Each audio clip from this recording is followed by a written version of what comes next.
Mesdames, Messieurs, bonjour. Voici la riante et champêtre commune de Château-Ponsac, à 50 km au nord de Limoges, en terre limousine, le pays des vaches du même nom, de la châtaigne et de la porcelaine. Eh bien, c'est au milieu de ce petit village que se trouve le collège Louis Timbal, qui fête cette année ses 50 ans. Alors Louis Timbal, certains s'amusent à le baptiser le collège du bonheur, le collège Walt Disney. Ces 160 élèves ont de la place, ils ont de l'espace pour gambader. Ils sont élevés presque au grain. Certains parlent d'élèves bio. Donc la vie s'écoule tranquillement, paisiblement, dans un climat apaisé et apaisant. Cependant, tout n'est pas toujours rose dans la vie des Timbaliennes et des Timbaliens. S'il y a beaucoup d'élèves qui obtiennent d'excellents résultats, ils sont encore trop nombreux à rencontrer des difficultés scolaires, mais pas seulement, soucis familiaux, personnels, qu'il est difficile à leur âge de laisser à l'entrée du collège. Alors, que faire face à ces élèves parfois à deux vitesses?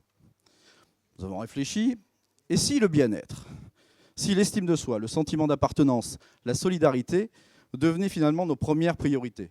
Avant de regarder les statistiques de réussite, si au lieu d'être un collège qui sait, nous devenions un collège qui apprend ou qui réapprend à les accueillir, à les comprendre, à les mettre en confiance, à leur apprendre finalement. Tout commence le jour de la rentrée. À Louis Timbal, je positive, c'était la formule.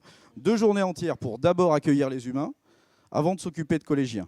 La seule formalité administrative fut la remise de l'emploi du temps, et tout le reste, en termes de paperasse, a été géré plus tard. Donc 2 journées complètes, dédiées à la parole, à l'échange, à l'expression de ce que l'on est, avec des professeurs qui écoutent, qui découvrent. C'est quoi pour toi l'ambition ou la réussite? Et pour toi? Une journée finalement entre partenaires sans évaluation, mais pleine de révélations. Une journée pour aussi installer la confiance entre les plus petits et les plus grands. Et puis, il y a aussi les parents de 6e qui pensent que leur enfant, en arrivant au collège, est touché par la grâce et va savoir désormais se débrouiller tout seul. Mais ont-ils tous appris à apprendre? Connaissent-ils tous leurs points forts ou leurs points faibles, leur mode d'emploi, la façon d'utiliser leur cerveau, non pas pour travailler plus, mais pour travailler mieux? Les professeurs étant formés, nous avons donc proposé aux élèves et aux parents de passer des tests qui leur permettaient d'identifier leur profil d'apprentissage prioritaire. Manon est plutôt visuelle, Léo, lui, kinesthésique. Quant à Aurore, c'est plutôt une auditive. Mais au-delà de tout ça, ce qui avait d'important, c'est de se dire qu'il y a plusieurs façons d'apprendre et donc de réussir. Et c'est ça qui a stimulé les élèves. Dans le cadre de notre carnet de correspondance, fait maison, les professeurs ont donc développé un petit guide d'aide aux devoirs à la maison, histoire de rassurer les parents, de les inciter aussi, peut-être un peu plus, à accompagner leurs enfants, histoire de, quelque part, limiter l'inégalité des chances. Mais avec la réforme du collège, nos Timbaliens passent plus de temps en études, étant captifs. Donc l'idée était aussi de développer des temps qui leur permettraient au maximum de faire leurs devoirs au collège. Alors fini l'étude silencieuse, fini. Bonjour l'esprit de collaboration dans une toute nouvelle organisation. Ici, vous allez trouver des tables de 2, des îlots de 4. Sur la droite, on aura des tables individuelles. Sur la gauche, des banquettes. En fait, en début d'étude, un élève volontaire annonce les devoirs à faire, puis les équipes se forment. Qui veut faire les maths avec moi? Qui veut réviser sa SVT? Dans cette nouvelle étude, le surveillant n'est plus le garant du silence. Son travail, justement, c'est de mettre en scène le travail collaboratif. Comme ici, avec des 6e. Paul et Sophie sont plutôt excellents en anglais. Et aujourd'hui, Bastien et Léna ont besoin d'un coup de main. C'est Johan, le surveillant, qui leur a proposé cette association. Et qui a d'ailleurs, depuis longtemps, expliqué à Paul que quand il aide un camarade, il conforte aussi ses propres connaissances. Donc dans ces circonstances, le bruit, c'est du travail. Alors là, dans un mode beaucoup plus décontracté, nous avons Ozane et Aurélien qui aiment bien les canapés. Systématiquement, ils s'y installent, c'est tranquille, ça leur rappelle la maison. Mais aujourd'hui, ils ont une mission supplémentaire, ils doivent arroser les plantes et passer un coup de balai. Parce que dans la nouvelle étude, on y travaille, mais on l'entretient. Et voici enfin, en termes de démarche, le conseil de vie collégienne. Alors, Louis Timbal, qui apprend, obligatoirement devait mettre en place un travail sur la citoyenneté collégienne.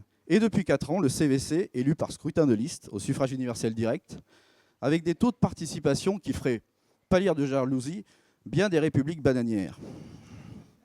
Pour cette année, par exemple, 20% des élèves étaient candidats. 20%, avec 2 principes, parité et représentativité. Voici donc les 6 filles et les 6 garçons élus pour cette année. Ils sont formés à la démarche de projet, à la prise de parole et à l'animation de groupe. Au programme, bon sens, bonne volonté et surtout bonne humeur. Ils sont la vitrine du collège pour toutes les cérémonies extérieures, mais pas seulement. Symboliquement, c'est le CVC qui fixe les vœux et pas le chef d'établissement à Timbal.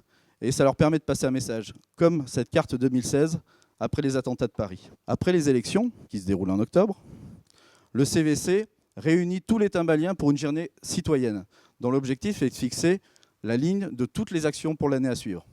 Carnaval, portes ouvertes, actions pour l'association ou Olympiade. Et ici, vous découvrez une nouveauté avec des journées de Noël intitulées « Timbal sur son 31 ». Plutôt chic. Toutes les actions du CVC, de toute façon, visent le développement du sentiment d'appartenance.